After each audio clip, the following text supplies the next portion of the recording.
BC, he is now the undisputed, completely, that's the guy at light heavyweight. Yeah. He told me, Luke. He told me that's the way to say it. Did the judges get the scoring right? And more importantly, what would be the biggest takeaway from this fight for you? All right, I don't think the judges got the scoring right, but I'm not as much in my feelings and upset. Who do I think won the fight? Dmitry Bivol, 7 rounds to 5. Upon multiple rewatches, while I changed some of the rounds in terms of who I scored to that, I come away 7-5 Bivol every time. Am I completely fine if it's a draw? Yes. Even 7-5 Beterbiev? Yes. There is an outrage that's gone too far with, I can understand 7-5, but I'm not going to accept 8-4. So 116-112 is horrible. Look, I don't think that score represents what we saw, but it is only one round in the other direction. Ultimately, was this a stupid close fight? Yes. I wrote close after, I think it was 7 or 8 of the 12 rounds, meaning like could have gone either way when I scored it live. I think ultimately that the judges over-rewarded Beterbiev's pressure when I think for the most part, outside of the championship rounds where I really thought he was able to overcome Bivol in key moments there, I think it was ineffective pressure. My biggest takeaway, Luke, tell me if I missed this or whatever, Dmitry Bivol is even better than I thought he was. He's fucking great. He is potentially all-time great. He's so great. I wanted to talk about, could he even go up to heavyweight one day because he's such a firm, strong boxer? He looked like the bigger man in there against Beterbiev. And I don't want to hear people's takes that, oh, he was running or whatever. No, he was bringing in movement to do what? What no one else has been able to do, go the distance against Beterbiev. He brought in key movement that was making Beterbiev chase, and then he would alter that movement with big stretches of big punches. And what he told Marcus Villegas, the journalist afterwards. From Fight Hub TV. Yep. From Fight Hub TV in the interview that they did Sunday was he kind of modeled this performance after Sugar Ray Leonard against Marvin Hagler. So you can kind of understand it from that standpoint where Leonard used a lot of motion and movement, but would purposely sit down on his shots and bring offense, particularly late in the rounds, to try to win that over. Look, this was a brilliant performance in which I think Bivol raised his level of everything from stamina to IQ to toughness. I mean, I thought the biggest decider of this fight would come down to him taking Beterbiev's power. And not only did he prove that his chin is rock solid, I don't think he ultimately, Luke, I want to ask you this. I don't think he ultimately took Beterbiev's best punches because I think his defense was so sound that Beterbiev had to kind of basically go, I got to spam him in the final rounds to stay in the fight. Don't forget, Beterbiev's team telling him after round 10, you need a knockout. So it's showing you, I felt like his spamming was fantastic, and he was, especially in rounds 10 and 11, slipping through the guard of Bivol and landing big shots. But for the majority of this fight, I felt like he was chasing, and Bivol's defense was out of this world, where I don't even think Beterbiev hit him with his best shots. So there's a lot I disagree with what you said. Let's go. I think when you say something like Bivol wasn't running, I want to be clear. There were long stretches where what you're describing, what he did, is true, where he was going side to side. And there were times, by the way, where he was just standing purposely right in front of Beterbiev, which I thought was dangerous. And for the most part, he got out of those okay. He spent most of the fight in punching range. In punching range, no doubt about it. But there were times certainly where as he got closer to the ropes, obviously, he's using a lot of lateral movement, but he weaponized it very often. He made himself a very hard target, changing rhythm, changing angles, changing sides. It was fantastic. However, part of what cost him this fight, and you know it's true, and I scored the fight for Bivol, 7-5 to Bivol upon rewatch is how I have it still. But I recognize Beterbiev winning, not a robbery. Certainly a draw I would have been more than okay with. Bad luck. It's bad luck, really. But the thing I want to point out is if you're trying to okay, what could we identify as some of the shortcomings of what Bivol did? There were long stretches of certain key rounds where he would do well early, then cover, round 7 in particular, round 7 kind of cover, and then not ever throw back very much. Sure. And I'm not saying that those rounds mean you can't score it for Bivol, but if you come up on the losing end of that, you have to reflect on how badly that looked to the judges. It was too much time spent in defensive, crouching positions where you're not running, but you're definitely not throwing any offense out, and that hurt him. I mean, particularly 10 and 11, I thought he was trying to survive more than he was using it to strategic points, so I think that does play into your part. When what you're saying there, I just don't think that was the case for the majority of the fight. And even when people are trying to say, I scored the 12th round for Bivol, and I know all 3 judges gave the 12th round for Beterbiev, and I think the online response I saw is people were split. I mean, rewatch that round. Bivol has success early, Beterbiev late. But a lot of the times you have to ask yourself, I think, did Bivol's success in the early round, which was always typically clean shots, clean. That's what I'm trying to say about the argument that I don't think Bivol showed a great chin, but I don't even think he took the best punches of Beterbiev because I think his defense was so strong that basically he took away key part. He took away Beterbiev being a body puncher in that one because his counters were so fast and so sharp. Dude, his punches were so on point that from a judging standpoint, you do have to juggle at times. Like the 12th round's a good example. But what about the success of Bivol early compared with when Beterbiev is going downhill in the second half of the round? Yes, there were Bivol at times being too much hit behind the guard, whether that was a stamina issue or whether he was just caught in tough spots, and that's the only way to not get hit. But he's really not getting hit cleanly a lot in those. I agree. So I've lost the whole idea that this is any level. First of all, it wasn't a robbery to begin with because it was a close fight. But even that the judges may have gotten it wrong, no. When I rewatch some of these key rounds, by the time I'm watching for the third or fourth time, I'm purposely watching the guy I scored against to see if I can make an argument for them. These are incredibly close rounds. So many of them where you can make an argument for either way. And Bivol, too, in that interview with Vegas, was very honest about the things he thinks he can improve on, being more offensive in some of those sequences. He's right. Where, look, he rocked Beterbiev in round 7. I mean, Round he showed 7, that his yep, power. He physically looked like the bigger man in there. Did you notice that? I didn't feel that way. I thought he looked like the bigger man, and I thought he purposely, when there were physical moments, when Beterbiev in the clinch would try to move him around a little bit, he would push back instantly to show that there were times, of course, but he got underhooked and thrown around a little bit too. When he was a little bit tired late. I'm not going to, I mean, he faded a bit late. There's no question about that. So I'm not, again, away from the scoring debacle and debate on there. Would you agree with me that Bivol took his stock, which was already, I had him number 5 pound for pound, and just took it to another level with this performance? Yes. Okay, remember, you had picked Beterbiev to win. I wanted Beterbiev to win. I thought, gun to my head, Bivol would edge it. I felt like that's what played out in real terms. Obviously, the judges had a different perspective. But he did kind of what I thought he was probably going to be able to do. Again, the second half of the fight, I think at times got away from him a little bit. And we all knew the second half was going to be the big mystery. How was Beterbiev going to perform? So he said he's going to move more in the second fight. Yeah, I mean, to me, it's like, did he proved something very special, but he did prove kind of what I thought he could do. And also, even if he had won with that performance, I still can't put it ahead of the top 3 guys at pound for pound, in a way, and Usyk and Crawford. I don't think it jumps them, but I think it puts showed them me firmly just behind. I thought he would have needed a perfect fight to win this, and even he said that about himself, so he was actually aiming for that. You know what I mean? It was interesting to hear him in that long of an interview with Marcus really talk about how he addresses things mentally and how he looks at it. He said he treats every single fight in training camp like it's his final fight, but literally like brainwashes himself to believe that, so there's never any stone left unturned, and he gives all. I mean, he needed to give all in that training camp because they both, I think, stamina-wise, gave everything they had. But his variety on offense, if the Canelo fight was the eye-opener to everybody else, that before that some of his title defenses had been, I don't want to say boring, but like he didn't have the personality where once he had you figured out and controlled, if you weren't going to get out of there early, you're going to go to the decision against Bivol, right? I thought the Canelo fight was him taking the very best of his skills and showing you, what if I'm like this all the time? Because he was going to have to be against Canelo. He's going to have to back Canelo up. He's going to have to spam him with combinations. But the offense he was able to constantly give Beterbiev in close range with the danger of those punches coming back and the multi-combinations, the artistry of it. Look, he was at times leading with a lead right and then coming back with a left hook. I mean, there was so much offensive variety to his game that he proved he's not just a better boxer than Beterbiev. I think he's a better fighter overall. And I never thought I would say that coming out of that fight. I'm not sure I can draw that conclusion, but I do want to try make 2 points, if I may, that I take away from this. One is something I've said in MMA, and I'm going to say it here again.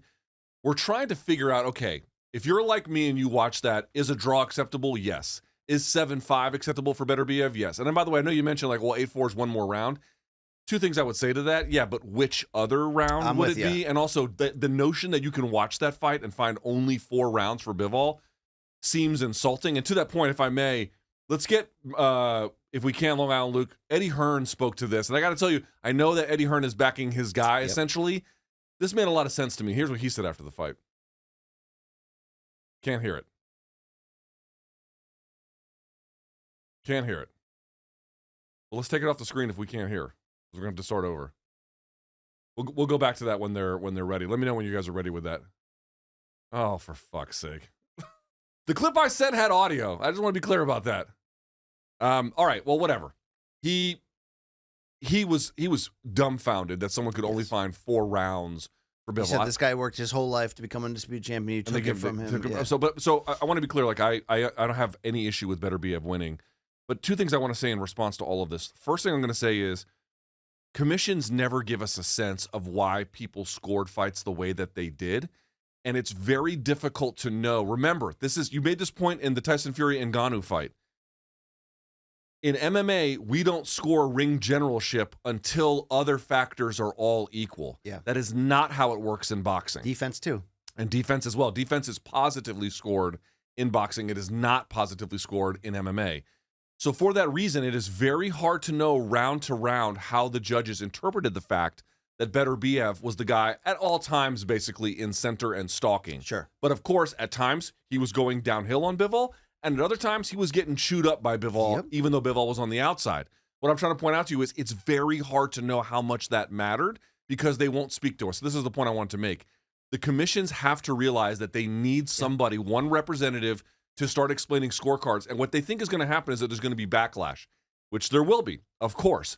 And they think, oh, this won't be convincing. It will be convincing over time. Over time, people will begin to understand how judges really look at things, which judges value X or Y. They desperately need to do this to help us understand things. That's the first point I want to make. The second point I want to make is this one, which to me is a little bit more interesting. Throw up the scorecard if you can, Long Island Luke. There's no audio on this one. Just the judges' scorecard from the main event. Now That was a dig. You just took a little like gut I shot. definitely sent them a clip with audio, but okay, doesn't matter. I want you to pay attention to something. If you look at rounds 1, 2, and 3, they're all scored the same. If you look at rounds 10, 11, and 12, they are all scored the same. Such that there is any difference, they exist between, I think even round 10 was scored, round 8 was scored the same. So, not even that. 4 to 7 is where there is any differentiation. That's the only place where you really get any differences, and even some of those are unanimous. So, BC, I went back and I looked. Thank you. I appreciate it for putting that up. I went back and I looked at rounds 4 through 7 again. Holy shit, these rounds are hard to score. Dude, So one thing that happens when you're is, watching and you're trying to make an argument for the guy you didn't score against and you're now convincing yourself that you don't know what you're talking about, shows you how freaking close this fight is. round 7 is a perfect example. Round 7, and this happened a lot, where you'd get you get Bivol sticking and moving early, sometimes in combination, but definitely having the more noticeable effect. And then maybe in the last minute, 45 seconds, here comes Beterbiev downhill. This is one such round where Beterbiev got knocked off of his own balance. I think, like, legitimately rocked. He got rocked. He got stunned at least for a second. But there was more than just that from. And then Bivol jumped on him with 2 massive long flurries where it looked like Beterbiev was more hurt than he was, but the judges have to take that into account. You know what I mean? However, he kind of Oscar De La Hoya against Trinidad himself, which, if you've never seen that fight, basically De La Hoya was winning that fight and then kind of took off late and then ultimately lost on the judges' scorecards. Got robbed, but yes. Okay, but he definitely didn't do himself a lot of favors fucking off late in that fight. The point I'm trying to make here is I don't think Bivol was necessarily doing that, but what you see is in the last 45 seconds or so, I think 50 seconds of that fight, 5-0, Beterbiev hurts him and then starts just touching him constantly.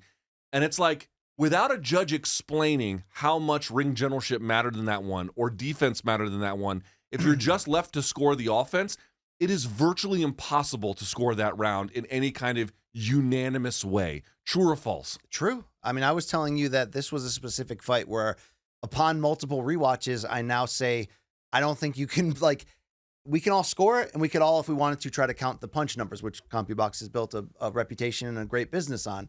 I don't even know how they would do it because there are sequences in this fight where you think you know what happened, but then you watch the ESPN zoomed in slow motion replays. And you're like, oh, that punch did get in, or, oh, they just barely got out of the way of that one.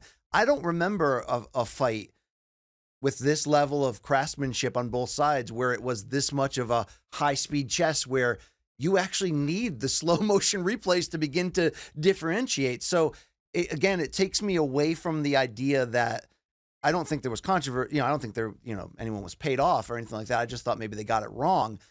I still think in theory they got it wrong. Meaning I think in theory, Luke, they didn't grade the defense enough of Bivol. Or even if in the final minute, Beterbiev is coming downhill, dude, he swallowed up so many of those shots.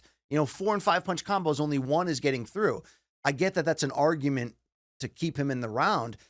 But Bivol's offense was so much cleaner, was it not? It was cleaner. He was the better pure boxer, which we knew, but then to see how much better. Puncher, and it seemed. Now, I'm not going to play into what he told Marcus about, like, he was trying to say that Canelo might have more one-punch power than Beterbiev. I think my argument to that, and Bivol kind of explained it himself too, is that in this specific fight, Beterbiev wasn't loading up with one shot. He was spamming you, but like, throwing maybe sometimes 75%, but he said it's all heavy. He said Canelo was throwing literally everything he had to some of these shots.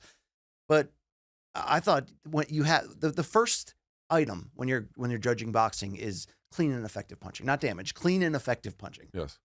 Yeah, what does effective mean? Effective punching. I mean, look.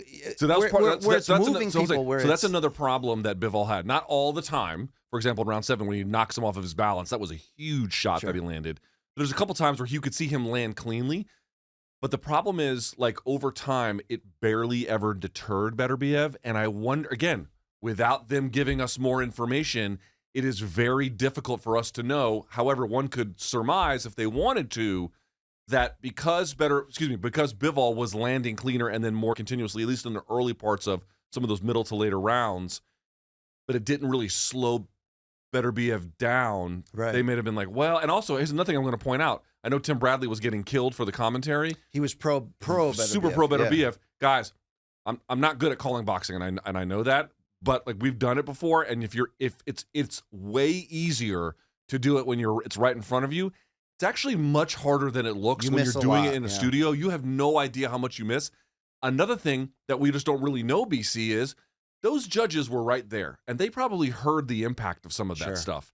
And I wonder if just the crack of Beterbiev's shot may have played another role. Again, we don't know. And I wonder if they're judging, because even Bivol said it afterwards when people were trying to say, well, look, your face was more beat up than his, which is, you can't score a fight on face. But I know people try to throw that in the argument. And he was saying that he only had that swelling because he felt like Beterbiev was hitting him so hard to the hand that he hurt his left hand, and he was getting punching hit himself. Like this, and the inside was like. And I don't discount that there's not offensive effects in there when Beterbiev does that. It's not just that he's spamming you with pressure; he's just constantly hitting you hard. And Bivol said that. But do you think the judges are scoring that, or maybe overly scoring that?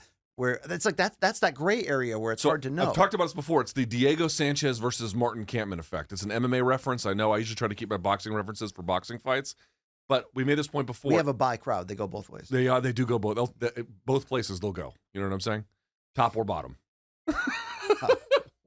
Okay. But the point I want to make is serious, namely that I remember in that fight, if you've never seen it, Diego Sanchez throws a ton at Martin Kampmann, and a lot of it gets close but never hits or bounces off the gloves or the arms, and yet he still won that fight. And you're like, well, that's just bad judging. Right, but it's a confusing element that people have to interpret in real time.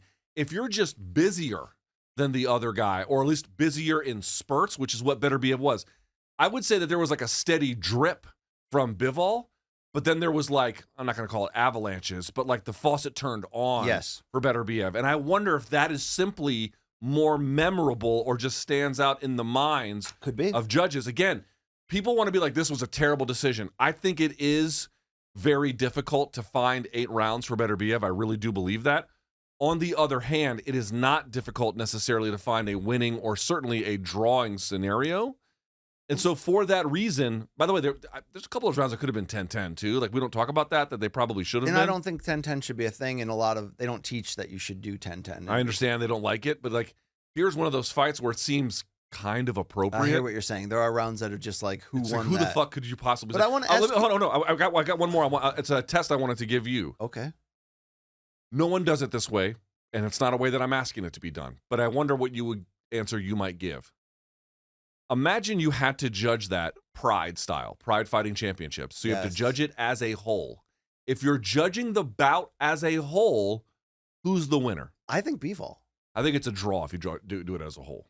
And I get that a lot of people won't say Bivol because Beterbiev had a better close in general in the championship rounds. For sure he did. But I mean, if I'm saying Pride style, then I'm betting on the totality of the fight. Yes, that's right. Yes, overall effort. But I think this plays into the question I wanted to ask you, because you always want to check your own blind spots and take your own L's. And, it's not enough for me to say, I thought Bivol won, so anyone that says the opposite is wrong. No, there's a lot of nuances, and this was a ridiculously close fight. How much do you believe people like me or you or anybody, Luke, can get too caught up in the storylines where because Bivol accomplished the scenario in which a lot of us thought he would lose. I picked a late Beterbiev stoppage because I haven't seen anybody stand up to that tsunami of pressure and power shots. And really, to be fair, Beterbiev fought so well, even though I don't think he fought the best performance he could have. It was such an even fight where they were canceling each other out so much. Do you think because Bivol not only didn't get stopped, but because he was the perceived smaller man or perceived lighter puncher, and he had the best, most eye-catching offensive moments of the fight, do you think him winning that story of the fight, to take the old Max Kellerman phrase, is making us overvalue some of these rounds? Because it's like, holy shit, he's the boxer, and he's standing directly in front of Beterbiev outside of until the end when he was circling more. But, I mean, he's giving it back to him and landing the bigger shots, and it's like, oh, shit. Does that jade you in your head? Like, he's doing something maybe I didn't think he could. So that is, that sounds like a you thing. I thought he could do what he did. I didn't know if he would ultimately pull it off, but I thought that there was a charitable way to look at that and think, I think he can do it. So if Let's he see. had stopped Beterbiev, you wouldn't have been insanely shocked? No, if he stopped Beterbiev, okay, I thought there was a outside but real chance he could have knocked him down. Yes. Did not think there was much of a chance he was going to stop him. If he had stopped Beterbiev, that would have been next level. Didn't you feel in round 7 for that quick moment when Bivol was swarming on him that Beterbiev was hurt? For a second, I did, but then 10 seconds later, the fight completely shifts. And he got angry. He got angry. He started putting it on him. And by the way, the advice that the corner gave of him in English for Beterbiev, which was, if you notice, they said stay on him. They wanted to, when he would move laterally, they wanted him right on top of Bivol to give him no space, and then touch, and then rip to the body, which was some of his body work I thought was pretty incredible. It was heavy early, heavy late. Put up the stats if you can from CompuBox. I know they're a little bit hard to see. I'm going to put on my Jesus Christ, I'm fucking blind as shit. I can't see a goddamn thing. I can read that. So Bivol had a slight edge in total punches landed, 142 to 137. The Bivol 50% of power punches landed jumps out huge. That's insane. But Beterbiev did attempt a lot more punches overall, more than 250 overall. Yeah, I just want to point out though, if you look at the overall punching totals, look at the rounds, and even rounds where one is more than the other one, the difference is usually quite minimal. So close. Yes. There's several, like round 6, where numerically anyway they are tied. This is what I mean. I mean, are we saying round 1 and 2 are the only clear rounds for either guy? Well, I mean, I thought Beterbiev was kind of clear round 8. I mean, round 8 I thought was as clear a Beterbiev round as you could have had. 10 and 11 I thought 10 were and strong 11 were Beterbiev clear, rounds. yeah.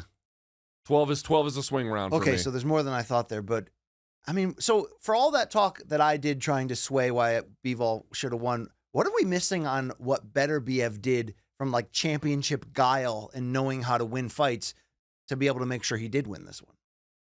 So definitely pouring it on in the second half. You could hear his corner even talk to him about it. We're in the 7th round now. They knew that there was about to be a switch, and there was. You can just look at the first half offense compared to the second half, and it went up significantly. That's one. 2, he never got deterred by the movement of Bivol. And remember, Bivol wasn't just, there were times when he was doing this, and I thought that really cost him. But then there's times he's going side to side, then as he moves, he's throwing a punch with it and then catching Beterbiev clean. It never deterred him from just staying on top of him, so he really stuck to his game plan. I thought that he realized that when he had good opportunities, he would seize them and throw more behind it. Some of the body work, especially early, especially late, was great. Do you think Beterbiev was swayed away from using his jab as a weapon and going consistently to the body because of Bivol's speed? Yes, I think the speed, the foot speed, and the hand speed of Bivol were clearly better. Yeah. Clearly better. Beterbiev looked like a very tactical, patient, powerful guy. He did not look like the swifter athlete by any stretch of the imagination. But to do that after knee surgery and have that level 12-round stamina, that's impressive. No, he's super impressive. He He didn't have an ounce of fat on him. Didn't they look like two warriors from the 1400s that were sent to for days, Brian to Campbell. represent their village and were just going to fight to the death? They had that.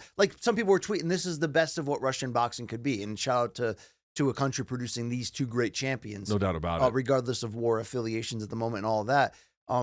It showed out for Russia in that regard. But again, I'll reiterate, I missed how great of a fight it was. And now I think the rematch, we were talking about that potential off camera with Long Island Luke Noseda over there. I think the rematch will be more offensive on both sides because of how close this first one was. And I think they both will have a bigger level of comfortability that because they were both careful, yet crazy trying to win. I mean, dude, Beterbiev's defense was on point as well. Not as tight as Bivol, but for that destroyer to show that level of craft, it was a tense fight. I think the rematch, you'll see more flow, more offense. This is going to be a spectacular shootout. The last thing I want to say on this, and we'll move on to UFC content here in just a second, which is it felt like just by virtue of how they matched up, where they were, because when Beterbiev landed, obviously the Muslim fighter, he's going to be in a Muslim country.